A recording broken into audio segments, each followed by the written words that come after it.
Hello and welcome to the Surplus Geek podcast. I'm Jake, and today I am joined by Logan. How's it going? Hello. I'm doing well. How's it going? It's going. We've been having quite the technical difficulties to get this going, but we're finally getting it going, and Oh, it does, yes. so we're good. So I guess the first thing to get into is who are you? Why are you here? Well, my name is Logan. I go by the Instagram handle tall period infantryman on Instagram, specifically because of my height. I am 6'7", and so I am the tall infantryman. I do a lot of infantry specific impressions, mainly the 82nd Airborne. And recently I've been starting to branch out a little bit into World War II, primarily cavalry and like coast artillery stuff. Really niche, really weird. I don't know. I'm kind of like that. So, That's fair. I mean, someone's got to do it, yeah. but I would say that's pretty freaking tall. Not gonna lie. Yeah. I have not met many other reenactors of my height, so That's fair. It definitely. I mean, hey, it gives you a good way to survey everything. yeah. So you are in a unique position at your age because you're not young, but you're not old. You're what, Mm-hmm. 20, 21 in that I'm range? 21. Yeah. Yeah. So you are running your own reenacting group, which technically it's a reenactment group, right? Yeah. Okay. I just want to make sure I get this right. Um, you're like, go over how you even get to that point because I don't even know how you start doing that. Yeah. So our unit is the 18th Airborne Corps Living History Group. So it's in Roman numerals, so XVIII, and it is. We've only been around since August of last year. We were established after Tank Farm 2023 in Knoxville, Virginia, and it was. So I've been reenacting for 3 years, more or less. I did my first event in late 2021 where I just kind of showed up to something in kit. I wasn't really a reenacting event. And then I did my first official event in December of that year. And it used to be I would just show up to an event, and a couple of us would do 80s stuff. And I really wanted something more organized. I wanted more cohesion. I wanted everybody to have the same kit and everybody to work together. And so after Tank Farm, where we were kind of like an organized unit at the point, we just all joined all the guys that came to Tank Farm, we all did it together. But we actually established a unit after that. And so we've been doing that ever since. It's run by myself, my good friend Eric, who is the XO. I run a lieutenant impression. He does a staff sergeant. And then below us are my friends Aaron and Riley, who do sergeants. So we have basically platoon leader, platoon NCO, and then you have your two team leaders. Fair enough. That makes sense. You gotta have. It's good that you have good leadership set up and stuff. Of course, I've seen how you guys do it behind the scenes. It's pretty interesting. So, clear. You guys do 80s. Primarily, you guys do 82nd. Mm-hmm. Why 82nd specifically, and why Grenada of all of things? I guess that's kind of a funny story. So my first the first impressions I started doing were really like Panama, like seventh infantry division in Panama, because the Manchu hair is just cool. Yeah, I guess for me when I was first doing it, it was like, oh, that's the coolest thing I've ever seen. I gotta do that. I gotta represent that. But after meeting Eric, who does Grenada specifically, I kind of got dragged in that rabbit hole. And what's interesting about Grenada is that it was such a interesting operation that there's so much research to do regarding everything that occurred there.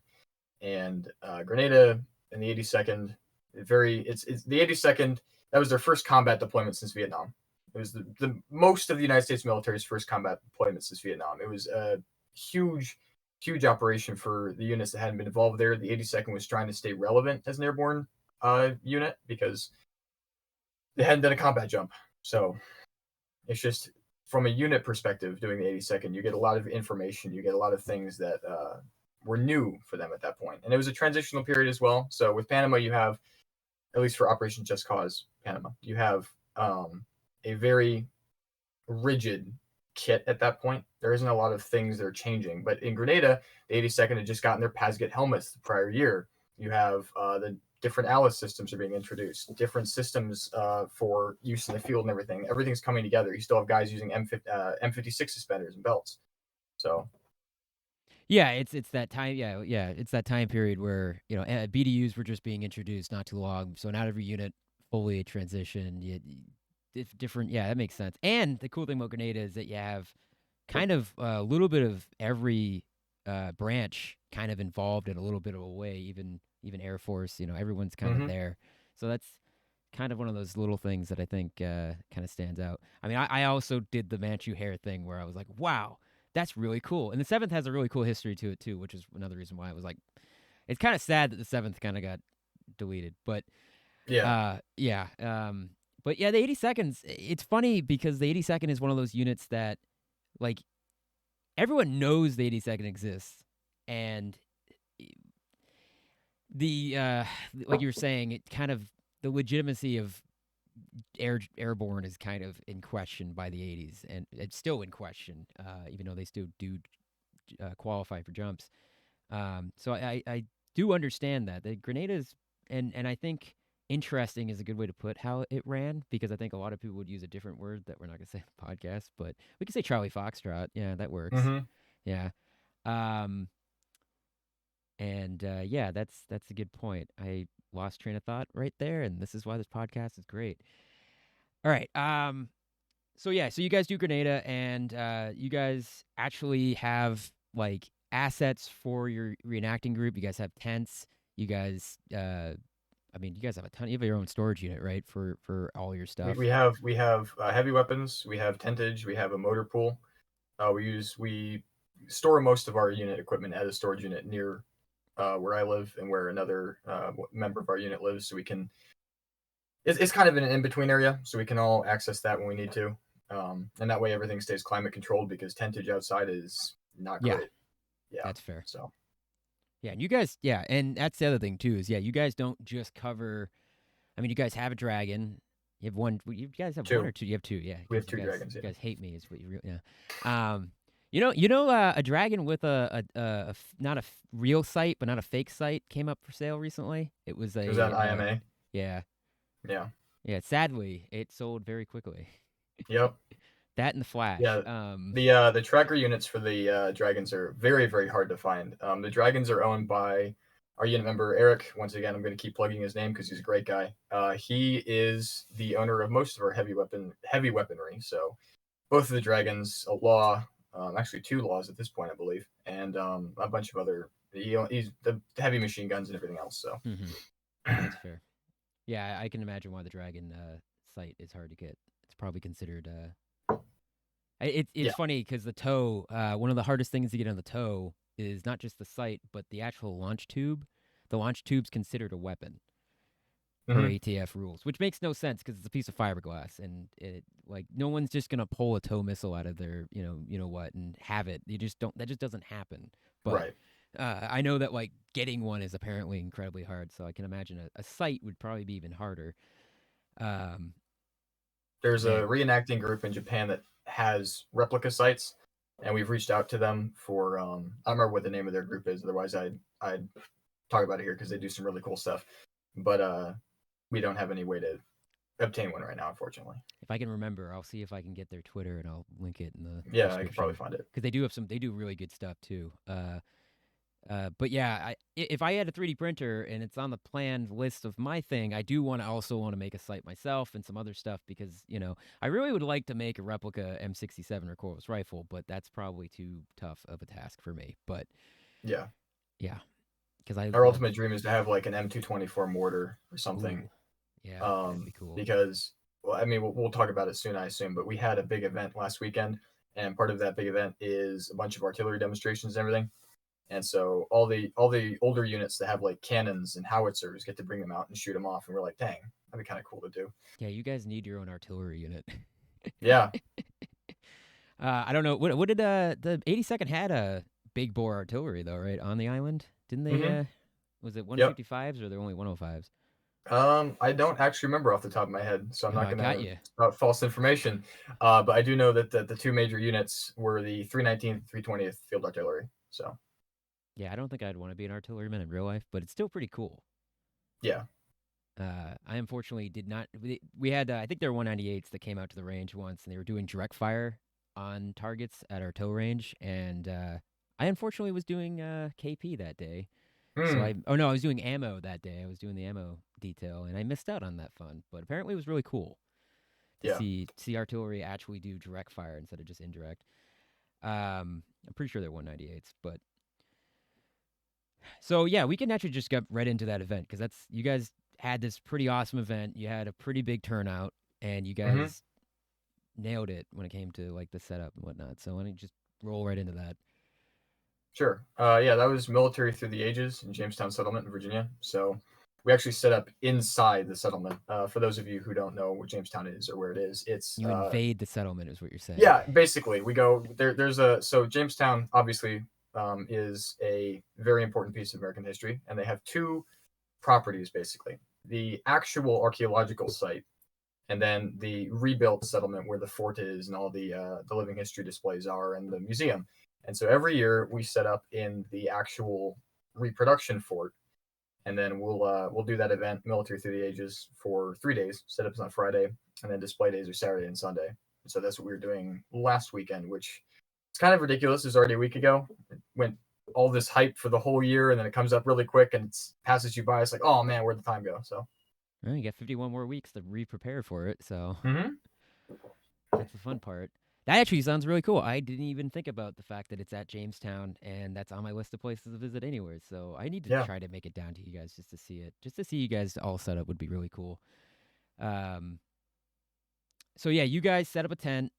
Obviously, by the time this is out, you'll probably have some media out of some of this because you've been slowly filtering out like as you guys get your media in of all the stuff Mm. because you guys also thanks to I'm pretty sure it's Eric, right, that does all the beta, Yeah. all that stuff Yes. and filming, and so you guys have like really good footage, but it's like of the era footage using of the era equipment, which is really cool. I almost swore right there. Because I that's the stuff that impresses me, like that just that I'm getting excited because it's just so cool. I just find that stuff cool because it brings me back. Like you guys chilling, sleeping on cots and stuff, like that brings me back to like that's I mean, I personally hate cots and I would prefer Mm-hmm. sleeping on the ground because I never slept. I don't know about you guys. I never slept good in a cot ever. I can't sleep on a cot. I'm 6'7".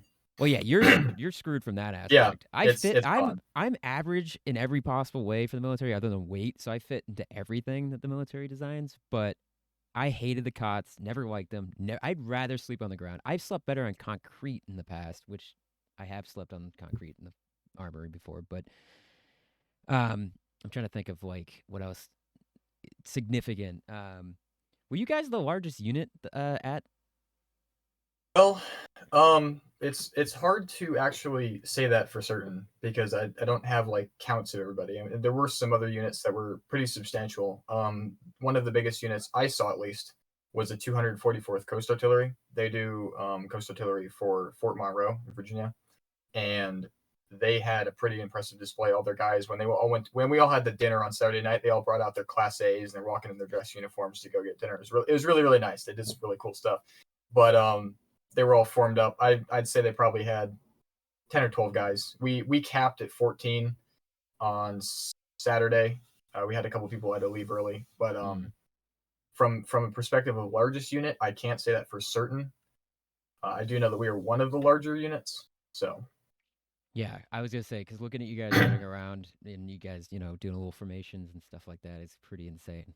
Like yeah, you guys actually you there's a great picture of everybody stacked up, um, about to like breach a building. It's just a wall of camouflage, a wall of scrimmed helmets, and it's like, that oh, that feels so good. yeah, it looked yeah, I think I know what you're talking about. It looked and then it's funny too thinking about it. Your guys' squad is you have a proper squad size, like an actual squad. You guys Hmm. I didn't have that in my unit. We never had a full squad in my unit because we ran out of trucks, but like our platoons were squads pretty much. There was only Hmm. like 14 guys per platoon. Yeah. So because you only need 3 guys per truck, so it's like how because we're all in trucks. But it's just funny to think about that you guys have a proper squad element, which makes sense. You're representing an actual infantry unit, a line infantry, well, an airborne infantry unit, but where I was obviously not that, but thank God. Um, it's great to represent the 82nd. I would not want to be the 82nd. Like No. I wouldn't want to jump out of an aircraft and break my femur or something like that. Like I know people that went through airborne school and had to reclass to a different job because they broke their leg or femur or something like Yep. that, and then it's like, oh hey, you can't do this anymore, you're gonna have to do something else, pick from this list. Which that sucks, but so yeah, I mean, how do I mean, I kind of asked you earlier, but it's just like how do you deal with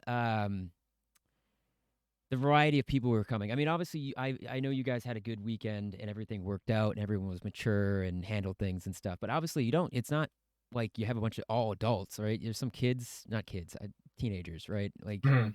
the youngins, if we can.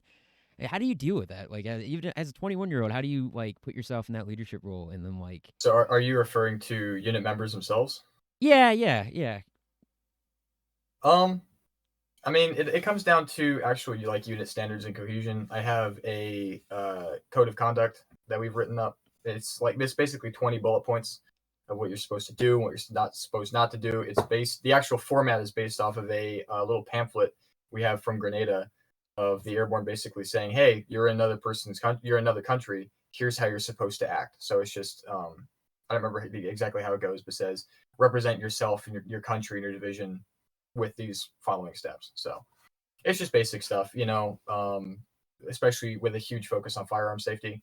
MTA is a judged event, so you're scored on numerous different uh, facets and skills, and we scored a 5 out of 5 on firearm safety. Which, if there's no other score that we make at MTA, I think that's one of the best scores to make. So, I would agree, especially with the public looking at you and stuff, making oh sure that yes, you're good to go on that stuff. That's good. That's good. yeah, I think it's interesting that it's judged too, because I didn't know that before. Because obviously, if anyone doesn't know, and I'm going to plug it now because it's relevant. The Discord is where you guys do everything, but your Discord is hmm both for the public and for your own group, and it's kind of separated.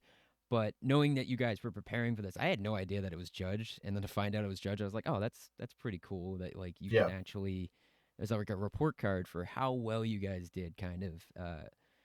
And again, I'm going to link that Discord probably down below. I'll probably do a link because if you're into this stuff, it's more for people who really are into impressionist stuff or reenacting and actually partake. I'm not saying that we don't encourage people to join, but like that's kind of the gear of it. That's kind of the point hmm of it. So, it is uh, very impressionist based. Yeah. yeah, everyone is. It's all about that, but hmm not to discourage anyone, but if you join, it might be a little weird if you're just like there to watch other people collect stuff and talk about and show their kits off. So it's up to you, people out there, whoever actually listens to this podcast. uh, so yeah, I think that's that's interesting. How is it dealing with the public, especially with more? I say modern. I know Grenada's 40 years ago, or no, how 41 this 40? Yeah, October. Yeah. 41. Yeah, so it is 40 plus years. Okay, doing math right in my head here. How is it dealing with the public and how do they view how do they view you guys? Like how's the average public experience? So it really varies wildly, which is the interesting thing. It depends also on the event. So, for instance, when we did Tank Farm's a lot more open. They have fewer rules, which I mean, it's fun because it can be like midnight. And you want to go get inside a Centurion tank, and it's like, yeah, you can go do that. But at the same time, it's everybody is able to come. There's no sort of ticket price. It's just kind of a ticket price. In other words, it's not as organized, right? Fair And enough. so Yeah. for MTA, our public interactions were a lot more positive than they were at Tank Farm in general, just because it's a much more professional environment. It's a more academic environment. You have schools with their field trips are coming by, and they even when you're setting up on Friday, some World War I unit is pulling a Sopwith Camel out of their U-Haul truck, and there's like an elementary school um, field trip shuffling by. So a lot of the responses we get are very, very positive. We have a bunch of former vets or active military. There was an active 82nd guy who actually helped us jump rig one of our rucksacks, and he claimed he still jumped with an Alice rucksack, which I don't know why you would do that, but he jump rigged it for us. I can kind Yes, of and think of then a couple of reasons, but yeah, but we also have a guy from the 307th Engineer Regiment who is actually on the island in Grenada. He comes by and sees us every year. He donates some stuff to our unit, and he always loves our display. We're actually hoping to do an interview with him in the future about his experiences on the island, which we will post to our unit YouTube account if we ever do anything with that ever. But You heard it here first, folks. yeah, exactly. Well, actually, the Discord probably heard it first. But you know what? We'll ignore that. Actually, it's funny about the rucksack. I guarantee you, the only thing I can think of, other than people loving Alice rucksacks beyond the point of wanting, I don't know, they're great rucksacks. Don't get me wrong, but Mm, they are aged a little bit. The only thing I can think of though is the frames on Molly packs do have a tendency to break. hmm. The newer ones are better. The first ones broke a lot more, but I have heard that they have a tendency to snap. I never did anything that heavy with mine, so I still have mine, but Yeah, I did not steal it. I just gave them a different rucksack. That's the trick. If you want to keep your personal items, you just buy a cheap one on eBay or surplus store, like I did, and you just turn that in. They don't care if it's the one that they gave you. They just want something in return. right. As long as it's the same item, you could technically do that with a helmet, but at that point, you're just I had mine. Mine had my name tape on it because my unit was like, you got to put your name tape in ruck, and I was like, oh, it's cool. Now it's like my own thing, and I was like, you know what? I'm gonna buy a crappy looking one and turn that in. So that's what I did. So I got to keep my ruck. That's the trick. I think I've said that before in the podcast, so people can deal with that. Yeah, that makes sense. Did you guys have any negative veteran? Because it not to go after veterans, but they do have a Mhm. tendency sometimes to get a little bit weird about things. Did you guys have any negative interactions this year? So personally, I did not. I think one or two of my guys did. I Oh can't God. speak exactly for what happened. It's never like a huge problem. It's just a lot of I've noticed a lot of veterans who were peacetime vets or at least didn't deploy a lot are very very specific on details. And so they'll come Yep. up to you and you'll have like your sleeves rolled the Marine way, which we have like 150 photos, if not more, of the 82nd Airborne in Grenada rolling your sleeves that way. It's a tropical environment. You have a brand new BDU uniform that's way too hot. You're sweating to death. You're going to heat Kaz. You're just going to roll your sleeve. And we'll have people come up to us like, well, we never did it that way. That's the Marine way. What are you guys doing? So we keep a physical photo album in our display area Oh, just to nice. be able to for people to flip through. It's not like a well look here. It's not like a gotcha kind of thing, But it but it's can a way be. for us to it's a way for us to defend our impression basically That's fair. because we have put a lot of research into this, and so for something as mundane as like a sleeve roll, it's like well no but You're like, it's right here. yeah, at Tank Farm we had a incident where a individual, I believe he was a reenactor, not reenactor, I'm sorry, a veteran, actually physically handled a firearm against the wishes of the unit member who's holding it. So he basically came up and retrieved it, and the member was like, don't do that. And he continued to do so. I mean, I think that would be probably one of the worst experiences we've had is someone, coming up and actually taking a firearm. And, Yeah. but Yeah, that's probably a big no-no, I would say. yeah, that's a I pretty wouldn't be big happy issue. about that. No, we were not happy about that. Yeah, and as a vet, he should know better that that's a no-go. Hmm. Um that's I think the specific thing too is like it's something about the military and especially like you said like guys that don't deploy that just it like it gets like seated in your brain that you have to do things a certain way. And don't get me wrong, like the garrison life of the 90s led to the efficiency of the early 2000s and like there's a whole bunch of studies on like how that kind of started to fade because as units started deploying more frequently, they were not as disciplined, which is a whole conversation. Hmm. I wouldn't know anything about that because I never deployed. But besides the point, I had a sort of a chance, and then I was like, nah, I don't want to go there, so I'm good. It was not a combat deployment, but it wasn't like a fun deployment. Actually, I was supposed to be deployed to Qatar, and then Qatar they found out was using slave labor to do something. Oh, nice. So the U.S. was like, yeah, maybe we won't do this operations and stuff. And it was funny because we were actually this goes back to the launch tube being a I know I talk about the tow a lot, but it's my thing. I talk about it in the first episode so much. So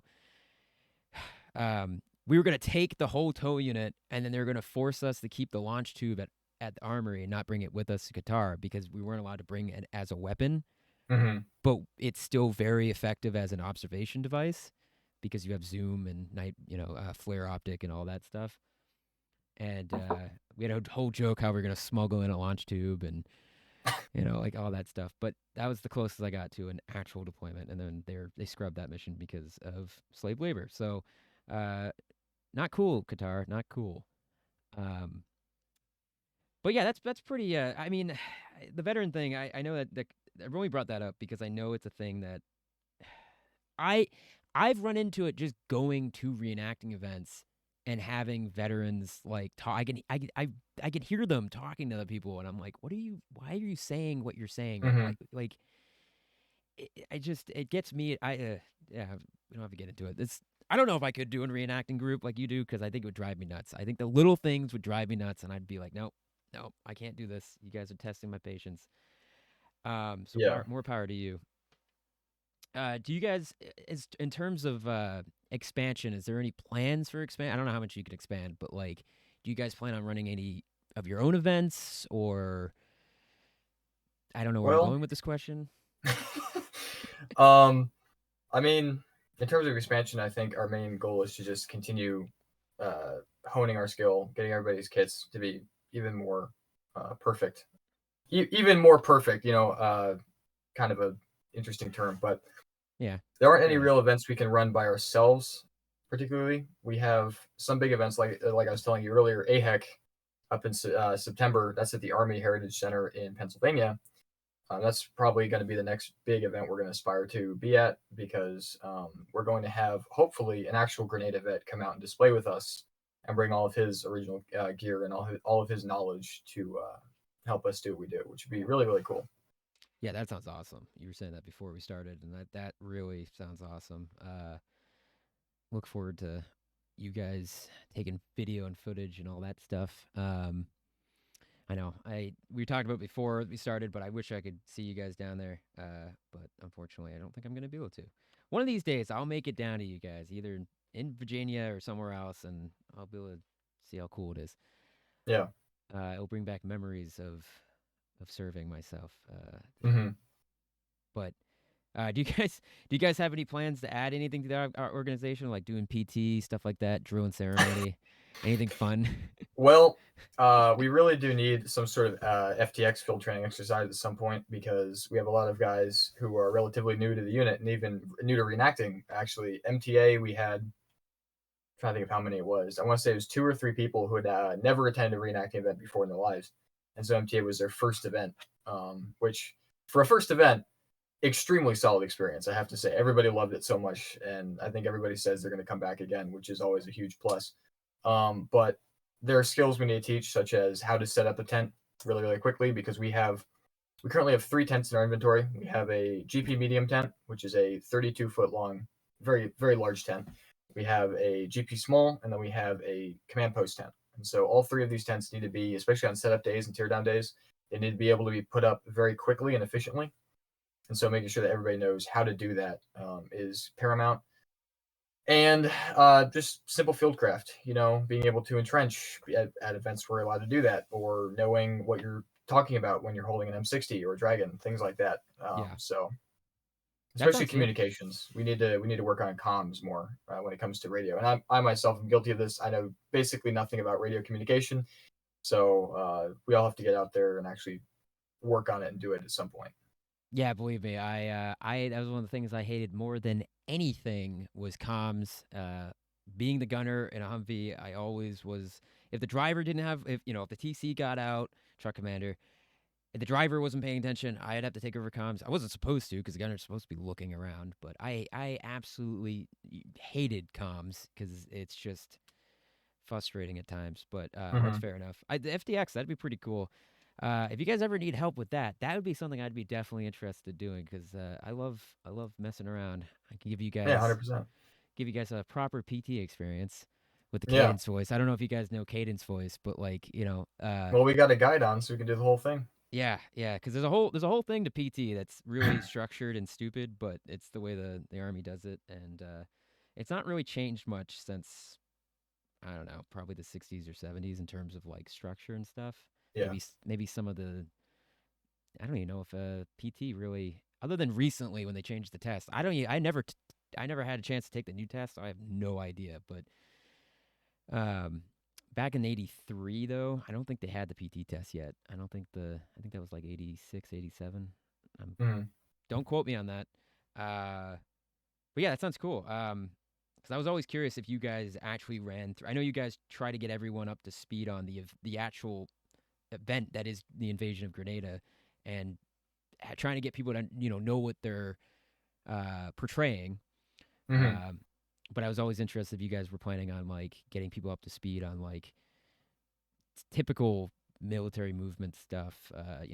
Individual military movement, whatever that stuff is. IMTs. Yeah, Yeah, we gotta IMTs. do Yeah, like individual techniques. movement techniques. Yeah. There you So. go. Yeah, yeah. The Yep. stuff that I definitely did a lot, and I can't remember the name of. Um, and we even did it the old school way, where you're supposed to you land your butt of your rifle and you like roll over as you go Mhm. down, which with an M4 does not work because it's not big enough. It's just it's not it's awkward. Same thing with drill and ceremony. Drill and ceremony with an M4 is useless because you're Mhm. holding it like down at the just one of those Yeah, weird I'm things. too tall. I can't get my hands around a 14.5-inch barrel. Yeah, it's a good point. Yeah, you would that Yeah. would look pretty. M4 probably Mhm. looks like a toy in your hands. I mean, people joke that M16 looks like a toy in my hands, but at least it's actually decently long enough. Yeah, yeah. You should do like a SOG from Vietnam and have an Yeah, XM 170. 177 or Yeah, something. Yeah, fully collapsed stock, just running around looking like you have like one of those '60s toys. glorified pistol. Yeah, exactly. But that's pretty interesting. I am running out of brain power right now. We're recording kind of not late, but it's been a long day. Is there anything specifically you wanted to get to before we move on to anything else? Um, well, I mean, if we're still on like the whole unit track, I just wanted to Oh cover yeah, that. The reason we call ourselves the 18th Airborne Corps Living History Group instead of like the 82nd Living History Group is because we don't just do 82nd. Some of our members, Riley, she's like our military police specialist. She does 16th Military Police Brigade, specifically the 114th. I want to say it's the 114th Military Police Company. Might be 118th or something, and my brain is dying. But there was a specific company that went to Grenada and it had 4 female military police officers, and so she represents that. And so it gives us more of a umbrella term, especially because the 18th Airborne Corps was the actual commanding organization of the entire division. So it allows us to do 16th MP or other units that would have been under the 18th Airborne Corps at events. So that helps people when they're walking around and you see like a bunch of guys with Paskets and scrim on, and then there's a military police officer with a brassard and wearing an M1C. It's like, well, why is she there? So yeah. What's the deal with this? Yeah, yeah, exactly. that's fair. That's fair. Would you guys? I doubt it. I'm gonna ask the. Just for would you guys consider doing other branches, other units? Like, I know you've Well, done seventh, but yeah. So I guess it depends on the event because at AHEC they have a static M60 tank, ooh, and it would be really cool. I can't confirm that we could do this, but it'd be really cool to actually set up our display next to it, and then have a couple guys who are doing marine tanker impressions because of the M60s that were on the island, just to kind of blend everything together. I think our main focus is going to be the Army, specifically the 82nd and the 16th MP Brigade, just because it's easy for everybody to buy the kit. It doesn't get too complicated. But if there are cases where we can incorporate, like I think it'd be cool to do a Marine Anglico at some event, which were the fire support coordinators or a Air Force security police officer, because all of those units were working together on Grenada, and that'd be kind of neat to do at some point. But for sake of simplicity, just the 18th Airborne Corps specifically. yeah, it makes sense. I would love to do the marine tanker just because I love tanker kits. They're great. Mm-hmm. I always wanted to be a tanker, and then I didn't do it because for reasons. But I don't know. Oh, I had a point there, and it just completely lost. Well, that was fun. I don't know. This is a really fun podcast. I'm not gonna lie. Mm-hmm. I'm doing a good job at running this. I'm having a blast. You could tell I'm rusty. There was something that you said that made me ask a question. Oh yeah. Actually, sidetrack because I'm doing Rangers. Any plan on doing Rangers on Grenada? For me personally, no. I I'm just not. I'm not comfortable doing Ranger specifically just because it's a little bit too high speed for me, That's fair. and I really do like the conventional infantry kind of vibe. Um, and to do Rangers, it would involve everybody getting jungle uniforms, which, considering the price nowadays, is Yeah, not very attainable. Um, it'd be cool to do a Ranger impression at some point, or have like some smaller display we do where you have like a spread of all the units that were there, or all the different branches. You can represent everything. But for me personally, I think as a unit as a whole, we just kind of agreed that Rangers is the Rangers aren't really attainable. that's it's too fair. expensive. M1C jungle uniforms. It's pricey. Everything about Yeah. it.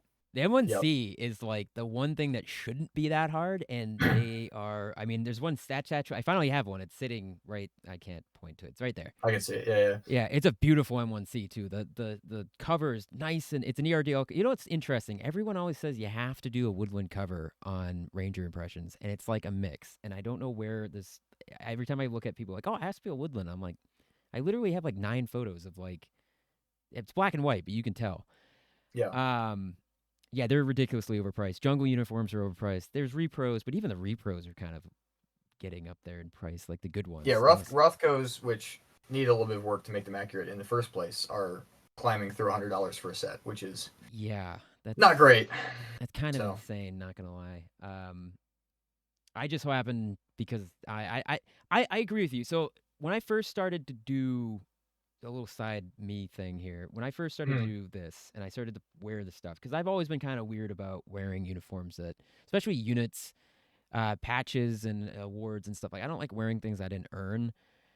Uh, I broke that with the seventh, and because I used to, the only unit I would represent before was my dad's unit, which was first cav. He was first cav, late '80s, did Reforger, blah blah blah, and that I was okay with because it's family history. It kind of works into it. But I was always like, I don't want to wear another unit's patch. I didn't earn it. It's kind of weird for me because patches are kind of a thing that like it's tied to the unit. You know, I had four mm, patches or 3 patches that I wore. One didn't matter for anything. I don't like it, but the other two are cool and have history. You know, 26th Infantry Division and then the 44th Infantry Division. But the or is it maybe it's Infantry Regiment for the 44th, but it doesn't matter.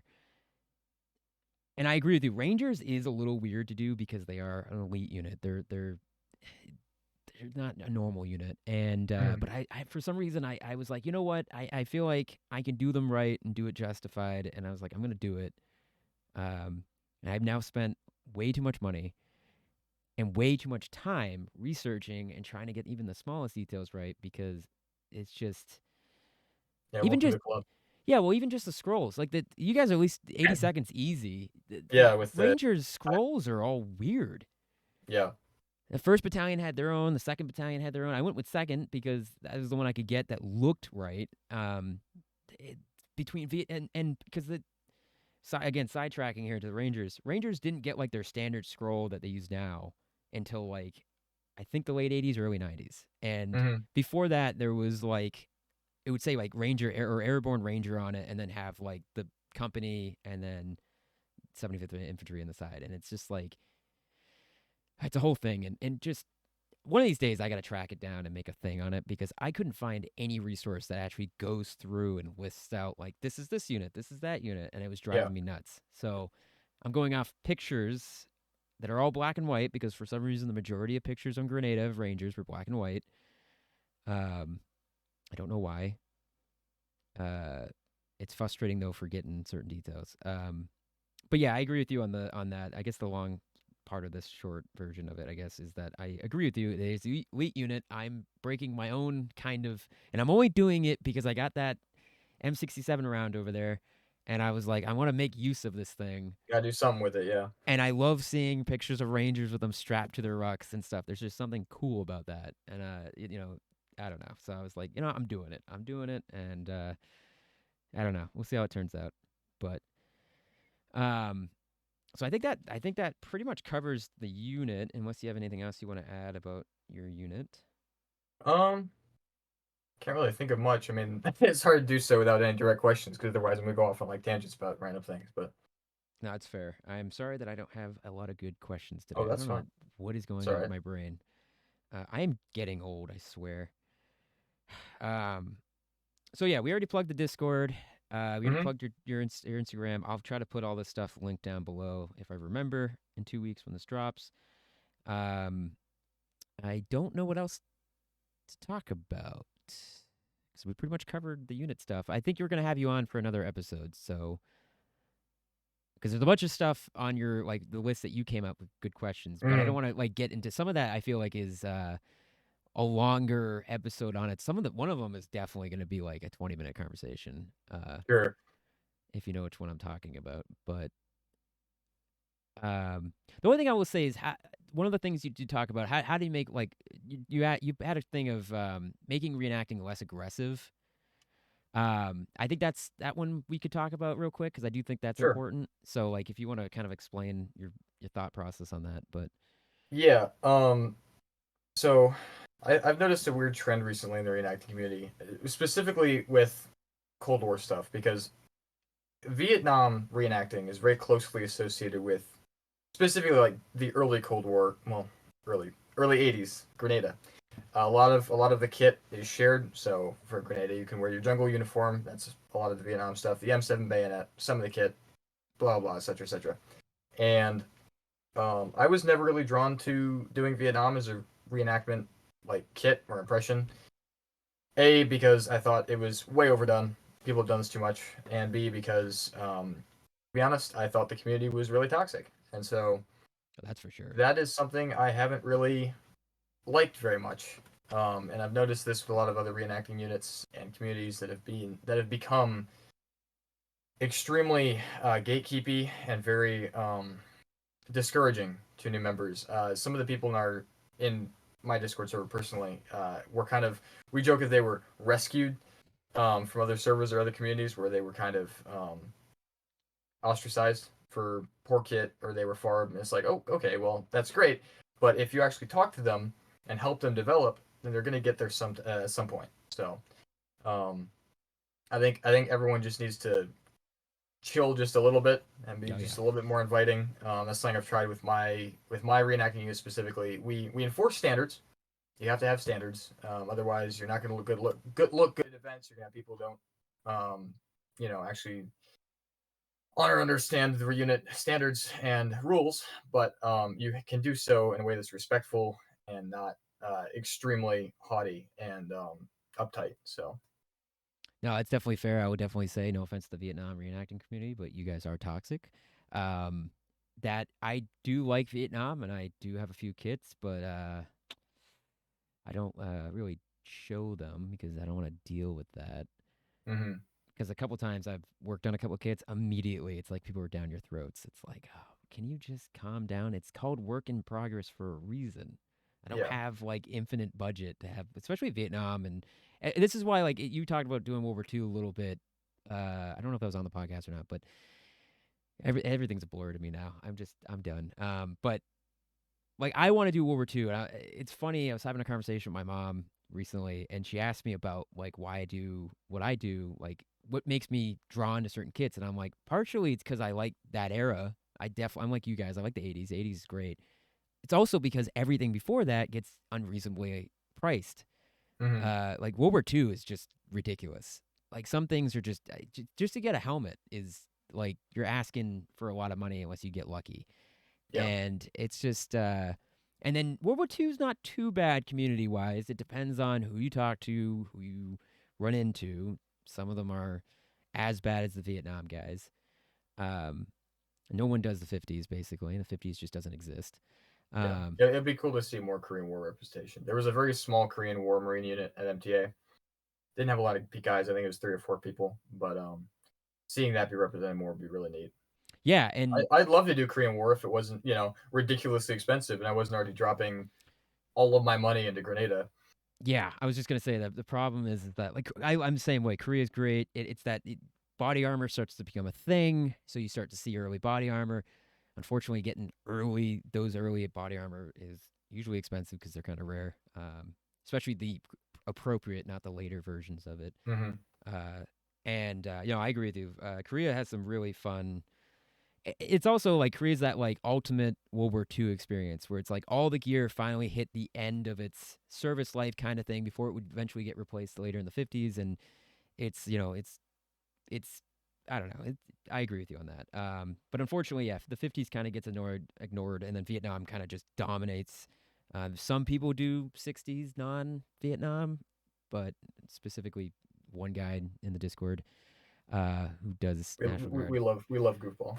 Yeah. Yeah, we're gonna plug him. Go check out Goofball on Reddit. He does some great stuff. I don't remember Yeah. what he has, like a long string of numbers at the end of his name, but he I'll has some try to really cool find bits. him and throw it in the description as well, because yeah, he does Yeah, National Guard mostly, National Guard in the 60s, early 70s, and he does a pretty good job at nailing the little details on those. And there's not a lot of people that does that, and I love anyone that does National Guard because I was National Guard. fair enough. Uh, that's why I don't like Norman Schwarzkopf. That's a different story though, for another day. That's a me opinion. So I think we could wrap it up. I think we're at about 40-ish minutes. I think that's a pretty solid episode. I was gonna add really quick though, if Yeah, go ahead. Go. talking about World War II, it was funny. One of the reasons I didn't go with World War II in the beginning is also because I thought it was way overdone, and once again, my friend Eric dragging me down the rabbit hole of all the cool kits. He dragged me into the coast artillery and cavalry rabbit holes, and what's unique about those is that you don't really see. So specifically, I do early war, like 1940, 1941. Impressions. And what's unique about that is everybody, when you ask them if they do World War II, is like, oh, well, this is my 1944 Normandy kit, or my 1945, or this is the only unit that ever fought in World War II, the 101st Airborne. Yeah, of course. Yeah, that's the only unit. Of course, the Battle of the Bulge. single-handed winners of the Second World War. Yep. But like walking in an event where you're wearing a full blue denim uniform, people are like, whoa, what are you Navy Shore Patrol? What are you doing? Stuff like that for me. Like I'd never do any World War II kit. I think beyond probably early 1942. Like the Pacific Theater, the early Pacific Theater, and all that is fascinating to me. The concept of like horse cavalry. I love my cavalry.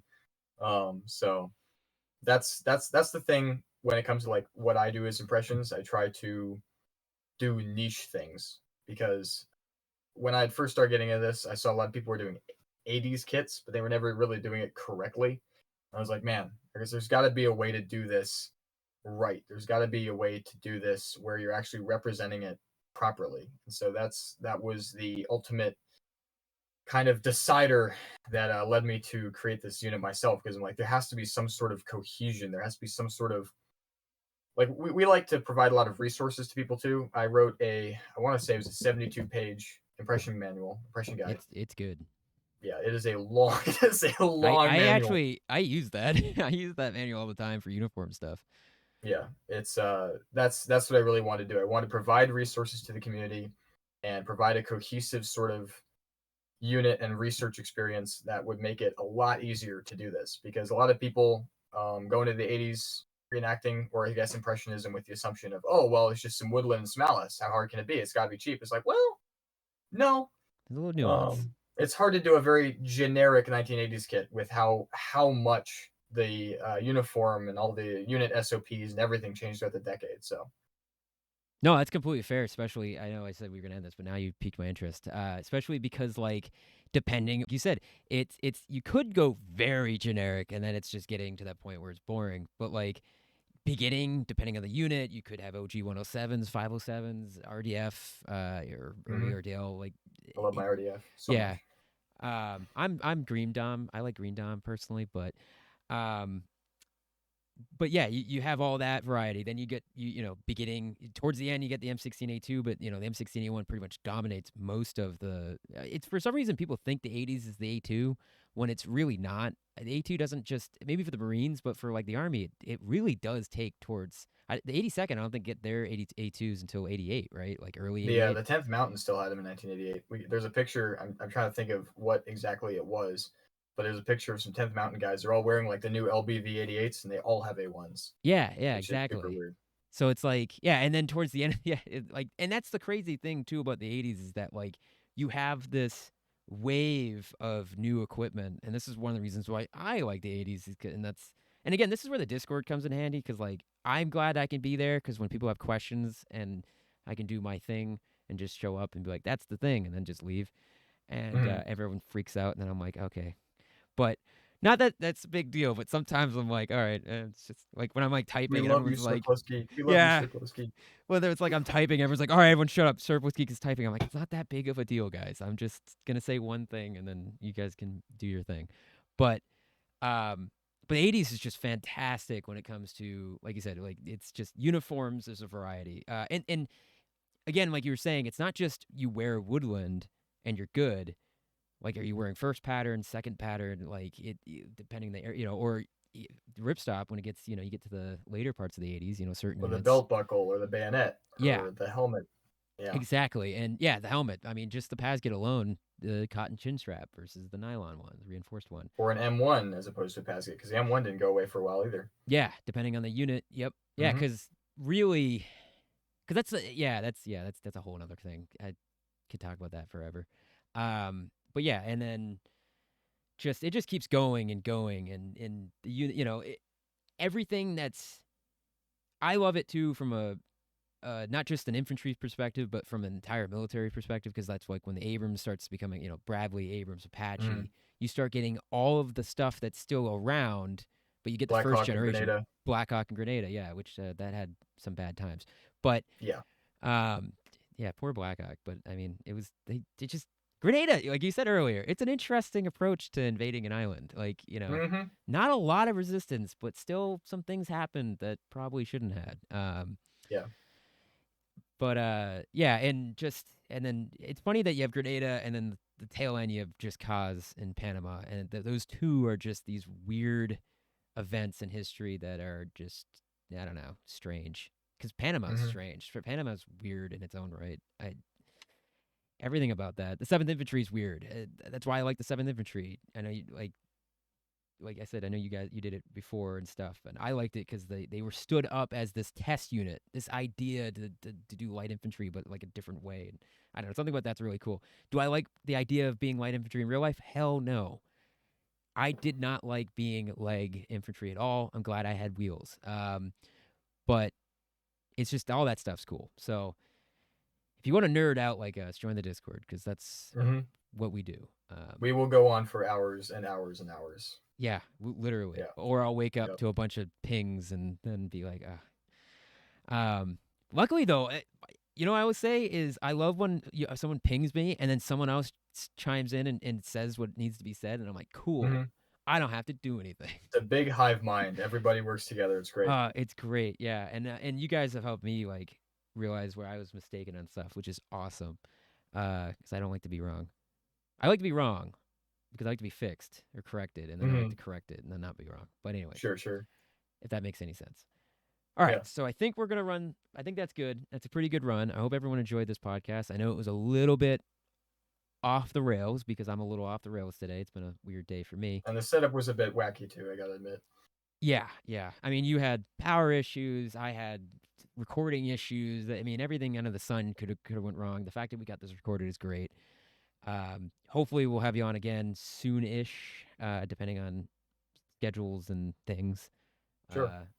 Because I think we could talk another 2, 3, 4, 7 hours. Um, and anything you want to add as a goodbye message to people's?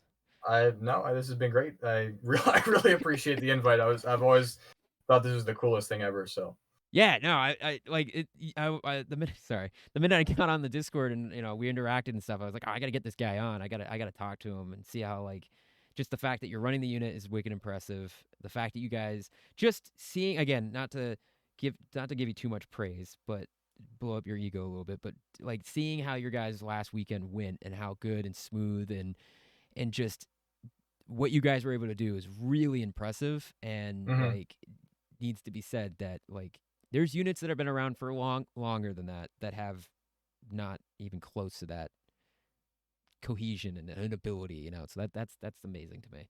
I um appreciate it. I owe a lot of that to everybody who actually comes out and works together. It's a huge group effort between like everybody. So yeah, you got a lot of good bunch of guys in that server and in your mm-hmm. group. It's pretty awesome. Hopefully not everyone wants to join you at once though, because you could be overrun pretty quickly. Yeah, we, we uh we we have we have a recruiting. We're good.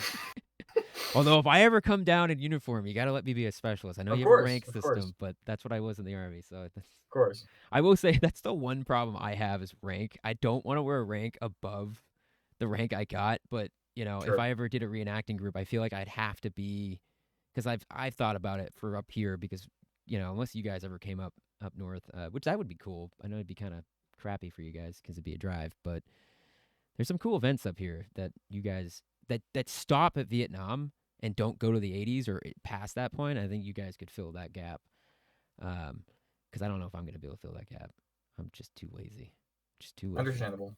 But all right. So that was the podcast. Thanks everyone for watching. I don't remember how I end these things, so we're just going to say goodbye. Goodbye. Farewell. That works.